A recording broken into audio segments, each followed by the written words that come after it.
নমস্কাৰ জিকে হাব বাই কাবেৰীলৈ সকলোকে স্বাগতম মই কাবেৰী হাজৰিকা আজিৰ এই ভিডিঅ'টোত মই ভাৰতৰ ৰাজনৈতিক ইতিহাস বিশেষকৈ স্বাধীনোত্তৰ কালৰ কেইখনমান বিখ্যাত জাতীয় আন্দোলন সম্পৰ্কে আলোচনা কৰিম আশা কৰোঁ ভিডিঅ'টো চাই আপোনালোকে ভাল পাব এইখিনিতে মই এটা ইনফৰমেশ্যন দিওঁ যে মোৰ চেনেলত মই কেইটামান প্লেলিষ্ট এড কৰি থৈছোঁ আৰু আপোনালোকে সেই প্লেলিষ্টবোৰ চাব পাৰে আৰু আশা কৰোঁ প্লেলিষ্টবোৰ চালে আপোনালোকৰ যথেষ্ট সহায় হ'ব আৰু যদি মোৰ ভিডিঅ'বোৰ চাই আপোনালোকে ভাল পায় প্লিজ মোৰ ভিডিঅ'বোৰ লাইক আৰু শ্বেয়াৰ কৰিব আৰু মোৰ চেনেলটো সাবস্ক্ৰাইব কৰিবলৈ নাপাহৰিব আহক পলম নকৰি আমি প্ৰশ্নসমূহ আলোচনা কৰোঁ question number 1 The Rowlatt Act was passed to Rowlatt আইনখন কিয় প্ৰণয়ন কৰা হৈছিল অপচনবোৰ হৈছে option A bring about agrarian reforms কৃষি সম্বন্ধিত সংস্কাৰ সাধনৰ বাবে option B curtail the national and revolutionary activities ৰাষ্ট্ৰীয়তাবাদী আৰু বৈপ্লৱিক আন্দোলন দমন কৰিবৰ বাবে option C have a favorable balance of trade অনুকূল বাণিজ্য সমৰ্থনৰ বাবে অৰ্থাৎ ৰপ্তানি সামগ্ৰীৰ মূল্য আমদানিকৃত সামগ্ৰীৰ মূল্যতকৈ বেছি কৰিবৰ কাৰণে আৰু option D put second world war criminals on trial দ্বিতীয় বিশ্বযুদ্ধৰ অপৰাধীসকলৰ ওপৰত বিচাৰ চলোৱাৰ বাবে আৰু শুদ্ধ উত্তৰটো হৈছে option B curtail the national and revolutionary activities ৰাষ্ট্ৰীয়তাবাদী আৰু বৈপ্লৱিক আন্দোলন দমন কৰিবৰ বাবে Rowlatt Act was passed by the imperial legislative council in Delhi on March 18, 1919 1919 চনৰ 18 মাৰ্চত দিল্লীৰ যি ইম্পেৰিয়েল লেজিছলেটিভ কাউন্সিল আছিল তাতে এই ৰাওলাট আইনখন প্ৰণয়ন কৰা হৈছিল it was also known as the Anarchical and Revolutionary Crimes Act of 1919 or the Black Act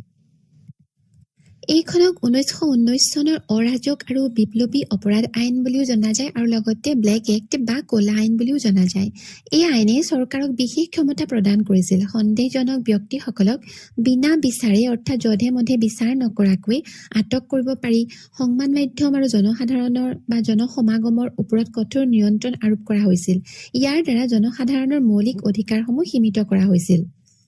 next question Jallianwala Bagh massacre took place during the term of which of the following viceroy জালিয়ানৱালাবাগৰ যি হত্যাকাণ্ড এই হত্যাকাণ্ড তলত দিয়া কোনজন ভাইসৰয়ৰ কাৰ্যকালত হৈছিল অপচনবোৰ হৈছে option A Lord Irwin option B Lord Dalhousie option C Lord Chelmsford option D Lord Ripon আৰু শুদ্ধ উত্তৰটো হৈছে option C Lord Chelmsford in connection with the Rowlatt Act on 10th April 1919 Dr. Saifuddin Kislu and Dr. Satyapal was arrested. It caused severe unrest in Punjab. 1919 চনৰ 18 মাৰ্চত যি Rowlatt আইন প্ৰণয়ন কৰা হৈছিল তাৰ ওপৰত ভিত্তি কৰিয়ে 1919 চনৰ 10 এপ্ৰিলৰ দিনা ডক্টৰ সৈফুদ্দিন কিছলু আৰু ডক্টৰ সত্যপালক এৰেষ্ট কৰা হৈছিল আৰু ইয়াৰ ফলতে পাঞ্জাবত জনসাধাৰণৰ মাজত বৃহৎ হুলস্থুল হৈছিল a public meeting was held on 13 April 1919 in Jallianwala Bagh in Amritsar আৰু অমৃতসৰৰ জালিয়ানৱালাবাগত 1919 চনৰ 13 এপ্ৰিলত এখন বৃহৎ জনসভা অনুষ্ঠিত হৈছিল In the meeting, General Dyer ordered indiscriminate heavy firing আৰু সেই মিটিংখনতে জেনেৰেল ডায়াৰে নিৰ্বিচাৰ গুলি চালনা কৰিবৰ কাৰণে যধে-মধে গুলি চালনা কৰিবলৈ তেওঁ অৰ্ডাৰ দিছিল as a result hundreds of men, women and children were killed আৰু সেই গুলি চালনাৰ ফলত শ শ পুৰুষ মহিলা আৰু ল'ৰা-ছোৱালী হত্যা কৰা হৈছিল The massacre took place during the viceroyship of Lord Chelmsford আৰু এই যেটো হত্যাকাণ্ড সেই হত্যাকাণ্ড সংঘটিত হৈছিল লৰ্ড চেমছফোৰ্ডৰ কাৰ্যকালত next question The Dandi March led by Mahatma Gandhi in 1930 was a significant protest against which of the following British policy? 1930 চনত মহাত্মা গান্ধীৰ নেতৃত্বত হোৱা দাণ্ডি মাৰ্চ বা দাণ্ডি যাত্ৰা ব্ৰিটিছ চৰকাৰৰ তলত দিয়া কোনটো নীতিৰ বিৰুদ্ধে কৰা হৈছিল অপচনবোৰ হৈছে অপচন এ ইণ্ডিগো কাল্টিভেশ্যন নীল খেতি option B textile trade regulation বস্ত্ৰ বাণিজ্যৰ নিয়ম নীতি অপচন সি লেণ্ড ৰেভিনিউ মাটিৰ খাজানা অপচন ডি সল্ট টেক্স নিমখৰ ওপৰত কৰ আৰু শুদ্ধ উত্তৰটো হৈছে option D salt tax Dandi March, also known as Salt March, was a non-violent protest against the British. A Dandi March আৰু যাক Salt March বুলি কোৱা হয় নিমখ আন্দোলন বুলিও কোৱা হয় লোন আইন বুলিও কোৱা হয় এইটো হৈছে ব্ৰিটিছৰ বিৰুদ্ধে লোৱা এটা নন-ভায়োলেন্ট অহিংস মানে হিংসা বিৰোধী এটা প্ৰতিবাদ On 12 March 1930, Mahatma Gandhi and his followers marched from Sabarmati Ashram to the coastal village of Dandi in Gujarat. 1930 চনৰ 12 মাৰ্চত মহাত্মা গান্ধীয়ে তেওঁৰ যিসকল অনুগামী আছিলে ফলোৱাৰ আছিলে তেওঁলোকক লগত লৈ গুজৰাটৰ সবৰমতী আশ্ৰমৰ পৰা যিটো গুজৰাটৰ উপকূলৰ সাগৰৰ পাৰৰ দাণ্ডিলৈ যাত্ৰা কৰিছিলে on reaching Dandi on 6 April 1930 আৰু 1930 চনৰ 6 এপ্ৰিলত যেতিয়া তেওঁলোক গৈ তাত উপস্থিত হৈছিলে Gandhiji symbolically made salt from sea water defying British law and sparking a wide spread civil disobedience movement across India গান্ধীজীয়ে সাংকেতিকভাৱে ব্ৰিটিছৰ বিৰুদ্ধে তেওঁ কি কৰিছিলে লোন আইন ভংগ কৰিছিলে লোন তৈয়াৰ কৰিছিলে আৰু তেতিয়াৰ পৰাই তেওঁ গোটেই ভাৰতবৰ্ষতে ব্যাপকভাৱে আইন অমান্য আন্দোলন আৰম্ভ কৰিছিলে next question Which Indian movement began with the famous Dandi March of Mahatma Gandhi? Mahatma Gandhi Dandi যাত্ৰাৰ লগত ভাৰতৰ তলতীয়া কোনটো প্ৰসিদ্ধ আন্দোলন আৰম্ভ হৈছিলে অপচনবোৰ হৈছে অপচন এ খিলাফত মুভমেণ্ট খিলাফত আন্দোলন option B non cooperation movement অসহযোগ আন্দোলন option C civil disobedience movement আইন অমান্য আন্দোলন আৰু option D quit India movement ভাৰতীয় আন্দোলন আৰু শুদ্ধ উত্তৰটো হৈছে option C civil disobedience movement আইন অমান্য আন্দোলন the salt march or Dandi March started on 12 March 1930 from Sabarmati Ashram and reached Dandi on 6 April 1930. এই সল্ট মাৰ্চ বা দাণ্ডি যাত্ৰা আৰম্ভ হৈছিল 1930 চনৰ 12 মাৰ্চত সবৰমতী আশ্ৰমৰ পৰা আৰু তেওঁলোকে দাণ্ডি উপস্থিত হৈছিলে 1930 চনৰ 6 এপ্ৰিলৰ দিনা দে কাভাৰ্ড 240 মাইলছ ইন 24 ডেজ আৰু তেওঁলোকে এই 240 মাইলৰ যি যাত্ৰা 24 দিনত অতিক্ৰম কৰিছিলে Dandi March is also' known as salt Satyagraha or civil disobedience movement Dandi মাৰ্চক লগতে লোন আন্দোলন বা চিভিল ডিছঅবিডিয়েন্স মুভমেণ্ট বুলিও কোৱা হয় আইন অমান্য আন্দোলন বুলিও কোৱা হয় next question The Gandhi-Irwin Pact was associated with which of the following movements of India? Gandhi-Irwin চুক্তি ভাৰতৰ কোনটো স্বাধীনতা আন্দোলনৰ লগত জড়িত অপচনবোৰ হৈছে option A Rowlatt Act Rowlatt আইন option B civil disobedience movement আইন অমান্য আন্দোলন option C non cooperation movement অসহযোগ আন্দোলন option D quit India movement ভাৰতীয় আন্দোলন আৰু শুদ্ধ উত্তৰটো হৈছে option B civil disobedience movement আইন অমান্য আন্দোলন The Gandhi-Irwin Pact was signed between Mahatma Gandhi and Viceroy Lord Irwin on 5th March 1931. A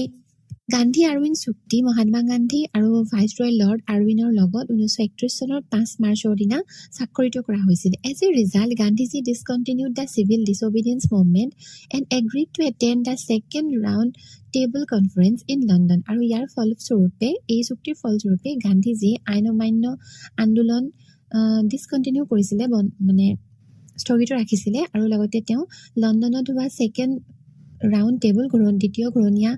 major যিখন কনফাৰেন্স আছিলে তাত সহযোগ কৰিবৰ কাৰণে সন্মতি প্ৰকাশ কৰিছিলে বিনিময়ত চৰকাৰে ৰাজনৈতিক বন্দীসকলক মুক্তি দিবলৈ আৰু লোনৰ ওপৰত কৰ ৰেহাই দিবলৈ সন্মত হৈছিলে নেক্সট কুৱেশ্যন খিলাফত মুভমেণ্ট টুক place in which of the following years খিলাফত আন্দোলন তলত দিয়া কোনটো চনত আৰম্ভ হৈছিলে অপচনবোৰ হৈছে option A 1905 to 1908 option B 1919 to 1924 option C 1930 to 1934 option D 1942 to 1944 আৰু শুদ্ধ উত্তৰটো হৈছে অপচন বি 1919 to 1924 1919 চনৰ পৰা 1924 চনৰ সময়ছোৱাত খিলাফত আন্দোলন হৈছিল ভাৰতীয় মুছলমানসকলৰ দ্বাৰা ব্ৰিটিছ চৰকাৰৰ বিৰুদ্ধে হোৱা ই আছিল এক ৰাজনৈতিক আৰু ধৰ্মীয় আন্দোলন It was launched by Ali brothers Muhammad Ali and Shaukat Ali 1919 এই খিলাফত আন্দোলনত গুৰি ধৰিছিলে আলী ব্ৰাদাৰ্ছে দুজন ককাই ভাই মোহাম্মদ আলী আৰু শৌকত আলী আৰু ই আৰম্ভ হৈছিল 1919 চনত It was supported by Mahatma Gandhi and INC Indian National Congress আৰু এই খিলাফত আন্দোলনক মহাত্মা গান্ধী আৰু ভাৰতীয় জাতীয় কংগ্ৰেছে সমৰ্থন কৰিছিলে 1905 চনৰ পৰা 1908 চনৰ ভিতৰত এই স্বদেশী আন্দোলন হৈছিলে 1919 চনৰ পৰা 1924 চনৰ ভিতৰত খিলাফত আন্দোলন হৈছিলে 1930 চনৰ পৰা 1934 চনৰ সময়ৰ ভিতৰছোৱাত আইন অমান্য আন্দোলন অনুষ্ঠিত হৈছিলে আৰু 1942 চনৰ পৰা 1944 চনৰ এই সময়ছোৱাত ভাৰতীয় আন্দোলন অনুষ্ঠিত হৈছিলে next question The Chori Chora incident took place in the year Chori Chora হত্যাকাণ্ড কিমান চনত সংঘটিত হৈছিল অপচনবোৰ হৈছে option A 1920 option B 1922 option C 1925 option D 1930 আৰু শুদ্ধ উত্তৰটো হৈছে option B 1922 On 5th February 1922 an angry mob set fire to the police station at Chori Chora Gorakhpur district of UP and 22 policemen were burned to death 1922 চনৰ 5 ফেব্ৰুৱাৰী দিনাত ইউপিৰ উত্তৰ প্ৰদেশৰ গোৰখপুৰ জিলাৰ চৌৰি চৌৰাৰ যিটো police station তাত কিছুমান বিক্ষুব্ধ জনতাই জুই লগাই দিছিল আৰু তাৰ ফলতে 22জন পুলিচমেন আৰক্ষীৰ মৃত্যু হৈছিলে next question When was the Hindustan Republican Association formed? Hindustan Republican Association কেতিয়া গঠন হৈছিলে? অপচনবোৰ হৈছে option A 1920, option B 1922, option C 1924, option D 1926 আৰু শুদ্ধ উত্তৰটো হৈছে option C 1924. It was formed by Ram Prasad Bismil and Sachindranath Sanyal in 1924 আৰু এই হিন্দুস্তান ৰিপাব্লিকান এছ'চিয়েশ্যন গঠন কৰা হৈছিলে 1924 চনত আৰু ইয়াক গঠন কৰিছিলে ৰাম প্ৰসাদ বিস্মিল আৰু Sachindranath Sanyale. The main leaders of the association were আৰু এই সংগঠনটোৰ মূল যিসকল নেতা তেওঁলোক আছিলে চন্দ্ৰশেখৰ আজাদ, ৰাম প্ৰসাদ বিস্মিল, আশফাকুল্লাহ খান Thakur, Roshan Singh and Rajendra Lahiri. It was later renamed as Hindustan Socialist Republican Association আৰু পিছৰ পৰ্যায়ত ইয়াৰ নামটো সলনি কৰা হৈছিল আৰু পুনৰ নাম দিয়া হৈছিল Hindustan Socialist Republican Association. Next question. Who founded the forward block? Forward block কোনে গঠন কৰিছিলে? অপচনবোৰ হৈছে option A Rashbehari Bose, option B Subhas Chandra Bose, option C Jadugopal Mukhopadhyay, option D Hemchandra Ghosh আৰু শুদ্ধ উত্তৰটো হৈছে option B Subhas Chandra Bose. The forward block of the Indian National Congress was formed on May 3rd, 1939 by Subhash Chandra Bose. ভাৰতীয় জাতীয় কংগ্ৰেছৰ যিটো ফৰৱাৰ্ড ব্লক এইটো 1939 চনৰ 3 মে তাৰিখে সুভাষ চন্দ্ৰ বোছে গঠন কৰিছিলে. Next question. Who started the newspaper মুক নায়ক in the year 1920? মুক নায়ক নামৰ বাতৰি কাকতখন 1920 চনত কোনে আৰম্ভ কৰিছিলে? অপচনবোৰ হৈছে অপচন ই দাদাভাই নৰোজী, option B Jyotiba Phule, option C B R Ambedkar, option D Mahadev Govind Ranade আৰু শুদ্ধ উত্তৰটো হৈছে option C B R Ambedkar. The newspaper মুক নায়ক was started by Dr. B.R. Ambedkar in 1920. এই মুক নায়ক নামৰ যিখন বাতৰি কাকত এইখন ডক্টৰ ভীমৰাও ৰামজী আম্বেদকাৰে 1920 চনত আৰম্ভ কৰিছিলে. He is known as the father of the Indian Constitution. তেখেতক ভাৰতীয় সংবিধানৰ পিতৃ বুলিও কোৱা হয়. He was the chairman of the drafting committee of the Indian Constitution. আৰু তেওঁ ভাৰতীয় সংবিধানৰ যিখন খচৰা প্ৰস্তুত কমিটি আছিল তাৰ তেওঁ চেয়াৰমেন আছিলে. বন্ধুসকল আজিৰ ভিডিঅ'টোত ইমানেই আশা কৰোঁ ভিডিঅ'টো চাই আপোনালোকে ভাল পালে আৰু যদি মোৰ ভিডিঅ'বোৰ চাই আপোনালোকে ভাল পায় প্লিজ মোৰ ভিডিঅ'বোৰ লাইক আৰু শ্বেয়াৰ কৰিব আৰু মোৰ চেনেলটো ছাবস্ক্ৰাইব কৰিবলৈ নাপাহৰিব ধন্যবাদ